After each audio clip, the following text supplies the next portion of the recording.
Napoleon Bonaparte, remembered primarily as a military conqueror who reshaped Europe's borders through decades of warfare, was also a revolutionary administrative reformer who created legal and financial institutions that outlasted his military conquests and continue to shape European life 2 centuries after his defeat. And among his most consequential but least recognized reforms were his banking and commercial laws, the creation of the Banque de France in 1800, the Commercial Code of 1807, the regulations governing bills of exchange and bankruptcy and corporate structure, and the systematic codification of property rights and contract law, all of which created a framework for modern commerce and finance that spread across Europe through French conquest, was adopted by conquered territories, and persisted after Napoleon's defeat because these institutions were useful, served needs that neither the ancien regime's chaotic systems nor purely laissez-faire alternatives could satisfy. And this institutional legacy is paradoxical. Because Napoleon himself was authoritarian, his laws were imposed by military force, his banking system was designed primarily to finance his wars and to maintain state control over finance. Yet the institutions he created turned out to be more durable and more beneficial than the political systems he imposed. His legal codes survived while his empire collapsed. His banking structures persisted while his military conquests were reversed. And today's European financial architecture, from central banking to commercial law to bankruptcy procedures, still operates largely within frameworks that Napoleon established or systematized, making him an unlikely founder of modern capitalism.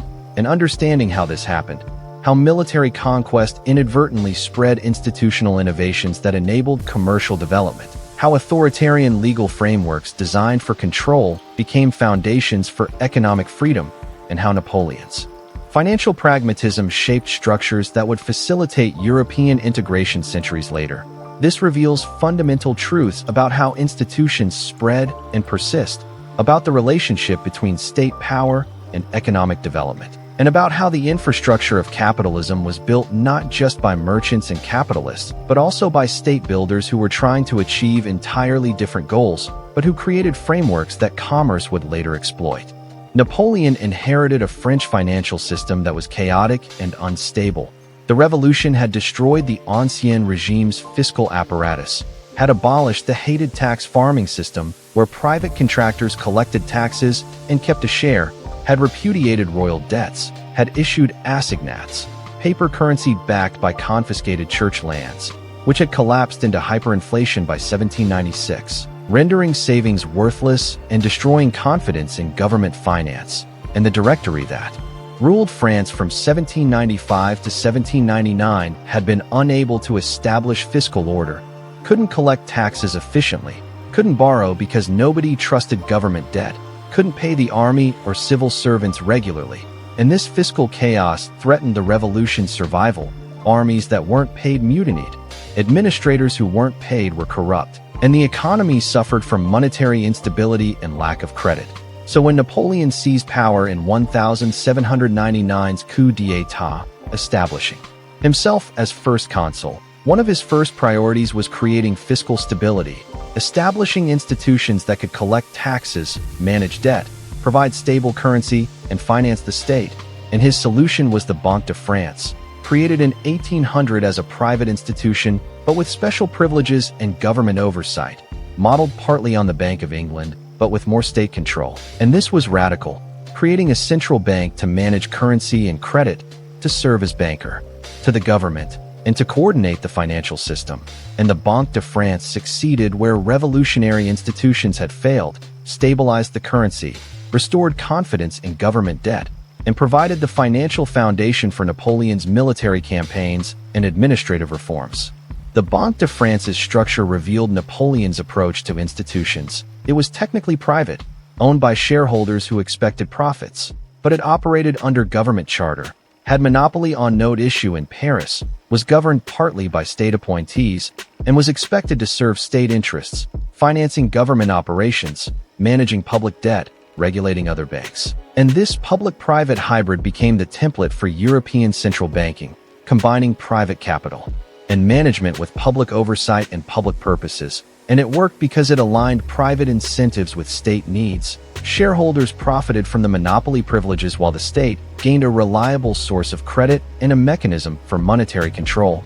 And this model spread across Europe as French armies conquered territory. Belgium and the Netherlands and parts of Germany and Italy all got institutions modeled on the Banque de France. And even after French rule ended, these institutions often persisted because they served useful functions. Local elites and governments found that central banks provided stability and credit that purely private systems didn't. So Napoleon's imposed institutions became voluntary institutions, maintained not because France required it, but because they worked, in variations of this model. Central banks with monopoly note issue and special relationship to government became standard across Europe and eventually worldwide, making the Banque de France the prototype for modern central banking. And while the Bank of England predated it and influenced its design, the Banque de France's systematic integration of monetary control, debt management, and financial regulation became the model that most countries copied. The Commercial Code of 1807 was even more influential. It systematized commercial law, codified rules for partnerships and corporations, regulated bills of exchange and promissory notes, established bankruptcy procedures, and created legal framework for commerce that was far more rational and comprehensive than the hodgepodge of medieval customs and royal ordinances that had previously governed French commerce. And like the Napoleonic legal codes that reformed civil law and criminal law, the Commercial Code was designed to be universal, to apply the same rules everywhere in French territory regardless of local traditions. And this uniformity was revolutionary. It made commerce more predictable, reduced transaction costs, enabled businesses to operate across regions without navigating different legal systems, and it spread beyond French borders through conquest. French-occupied territories adopted the Commercial Code, often because local merchants and businesses found it superior to their previous systems, clearer, more rational, more favorable to commercial activity. And after French occupation ended, many territories kept the Commercial Code or kept large portions of it. Because it worked, because businesses had adapted to it, because reverting to previous systems would be disruptive. So Napoleon's conquest inadvertently harmonized commercial law across large parts of Europe, created common legal frameworks that facilitated trade and investment across borders, and laid groundwork for eventual European economic integration, because businesses operating under similar legal frameworks could more easily conduct cross-border transactions, could understand and predict each other's obligations and rights. And this legal harmonization was foundation for the common market that would emerge a century later. The bankruptcy laws that Napoleon established were particularly consequential. Pre-Napoleonic bankruptcy in most of Europe was essentially debtor's prison. Defaulting on debts meant imprisonment, meant social disgrace, meant permanent inability to engage in commerce. And this made commerce extremely risky, meant that a single bad venture could destroy a merchant's life, and this risk discouraged entrepreneurship, made people conservative, reluctant to take the risks that commerce requires. But Napoleon's bankruptcy laws, while not lenient by modern standards, established procedures for orderly liquidation, distinguished between fraudulent bankruptcy, which was severely punished, and honest bankruptcy, which could be resolved through asset liquidation and discharge of remaining debts. And crucially, they made bankruptcy a legal process rather than a criminal one in most cases. This allowed merchants who failed to eventually return to business to start again without permanent stigma, and this encouraged risk-taking, encouraged entrepreneurship, made commerce more dynamic, and the concept that bankruptcy is a process to be managed rather than a crime to be punished. This spread through Europe with the Napoleonic Code, became standard in commercial law, and enabled the entrepreneurial dynamism that characterized 19th century European capitalism. Because entrepreneurs could take risks knowing that failure wouldn't mean permanent ruin, that they could fail, discharge debts, and try again. And this legal framework for managing failure was as important as the frameworks for managing success in enabling capitalist development. The property rights codification that Napoleon achieved through the Civil Code was fundamental to commercial development.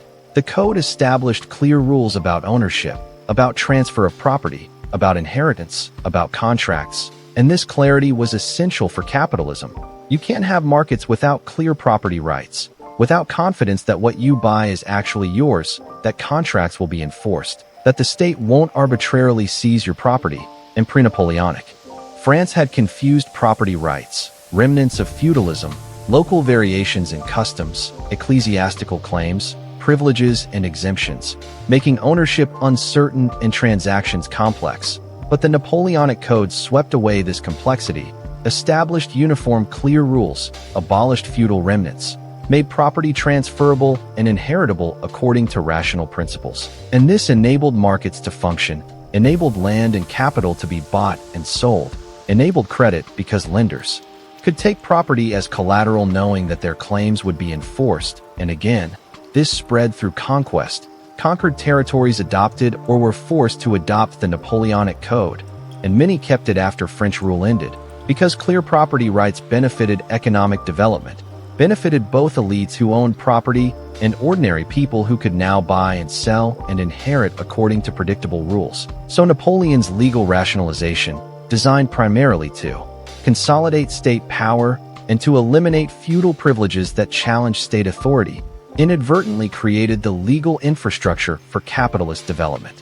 The corporate law frameworks that emerged from Napoleonic commercial regulation established principles that persist today: the distinction between partnerships and corporations, the concept of limited liability for corporate shareholders, the requirements for corporate governance and disclosure, the regulations on stock issuance and transfer. All of these were systematized in Napoleon's commercial code or in subsequent regulations influenced by it. And these frameworks spread across Europe, became standard in commercial law, and enabled the corporate form to emerge as dominant organizational structure for large-scale enterprise. Because limited liability made it possible to raise capital from many investors without exposing them to unlimited risk, and corporate law provided frameworks for governing these complex organizations, for resolving disputes among shareholders, for protecting creditors, and for ensuring some minimum level of disclosure and accountability. And while corporate law has evolved enormously since Napoleon, the basic structures, the distinction between owners and managers, the concept of the corporation as legal person, the balance between shareholder rights and creditor protections, these all trace to Napoleonic innovations or systematizations, making Napoleon an unlikely architect of modern corporate capitalism. Because he was trying to create state control over commerce, trying to prevent business from threatening state power, but the institutional frameworks he created turned out to enable business to flourish in ways he probably didn't intend or foresee.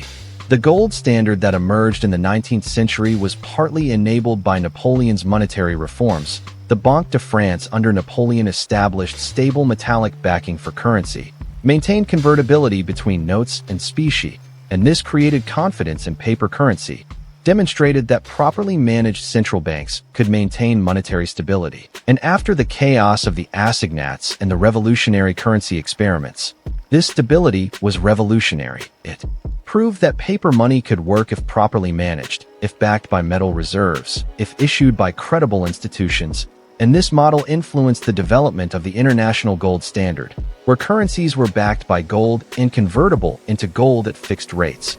And while the gold standard eventually proved too rigid, as we've discussed, it did provide monetary stability for several decades in the 19th century, facilitated international trade, and the credibility that made it work was partly established by institutions like the Banque de France that demonstrated that central banks could maintain convertibility, could resist the temptation to inflate, could serve as anchors for monetary systems. So Napoleon's monetary conservatism, his insistence on metal backing and controlled note issue, influenced the development of the international monetary system that would dominate the 19th century.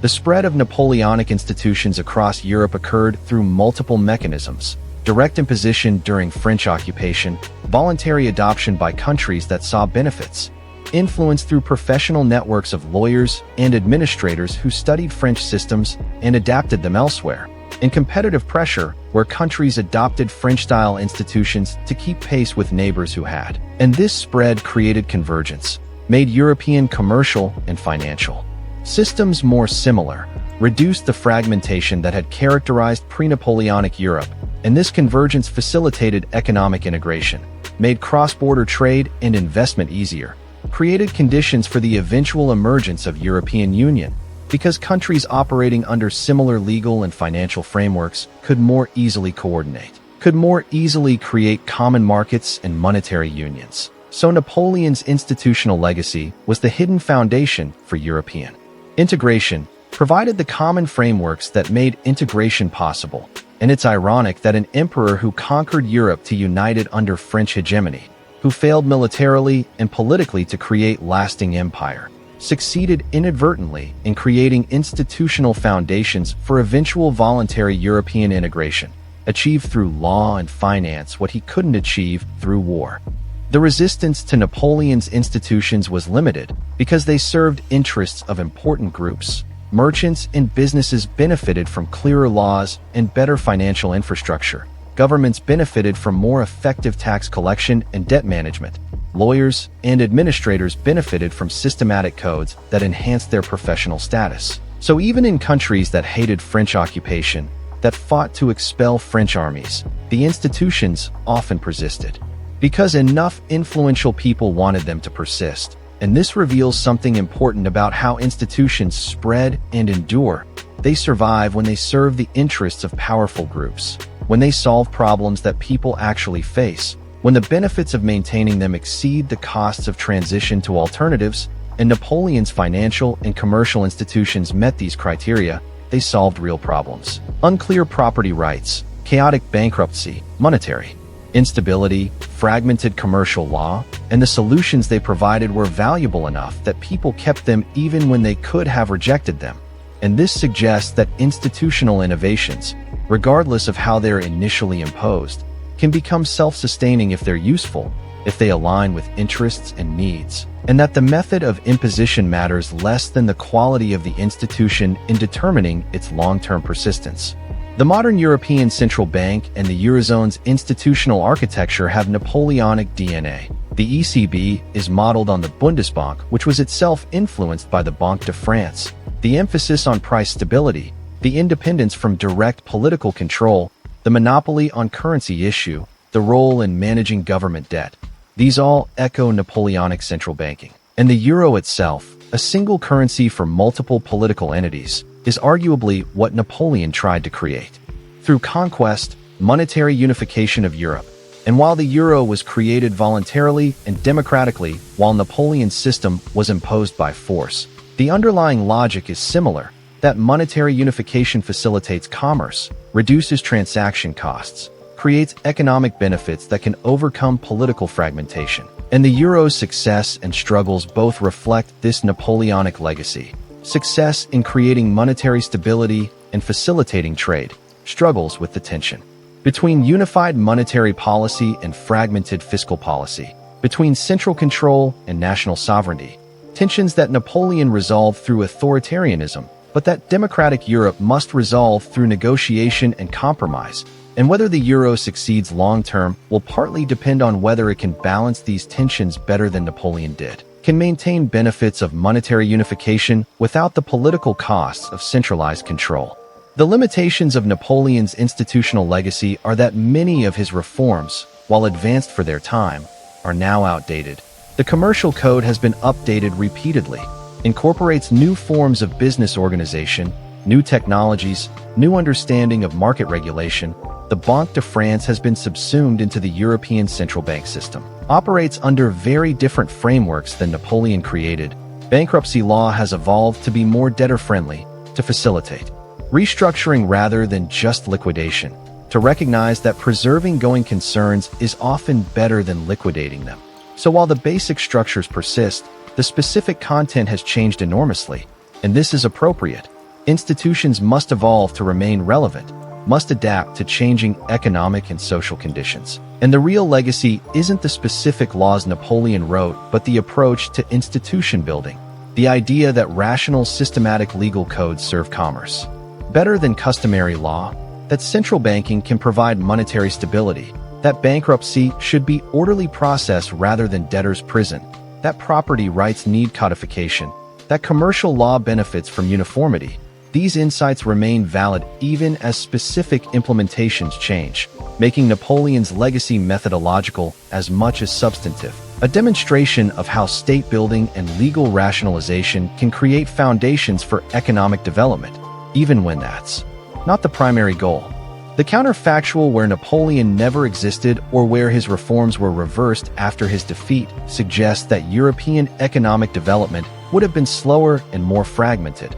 Without systematic commercial codes and central banking and rationalized property rights, European capitalism would have faced higher transaction costs, more uncertainty, more barriers to cross-border activity, and this would have slowed growth, would have made European economies less competitive with Britain, and later with America, would have delayed industrialization and financial development, and eventually Europeans would have created these institutions anyway, through gradual evolution or through copying British models.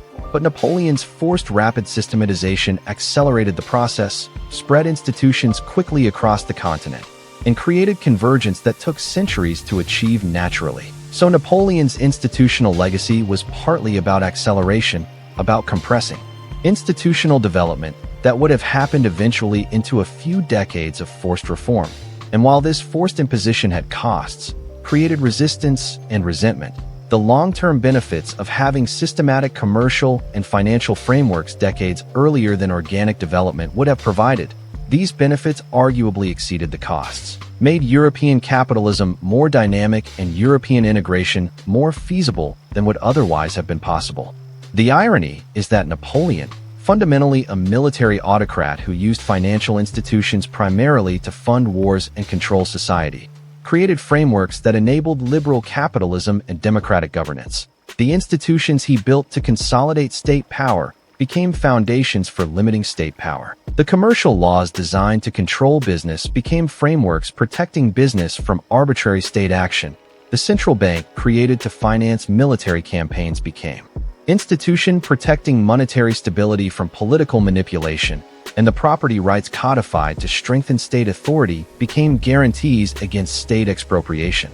So Napoleon's authoritarian institutions became liberal institutions, not because he intended this transformation, but because institutions have their own logic, create their own path dependencies, serve purposes beyond their creators' intentions, and commerce and capitalism exploited the frameworks Napoleon created, used them to develop in ways Napoleon wouldn't have approved.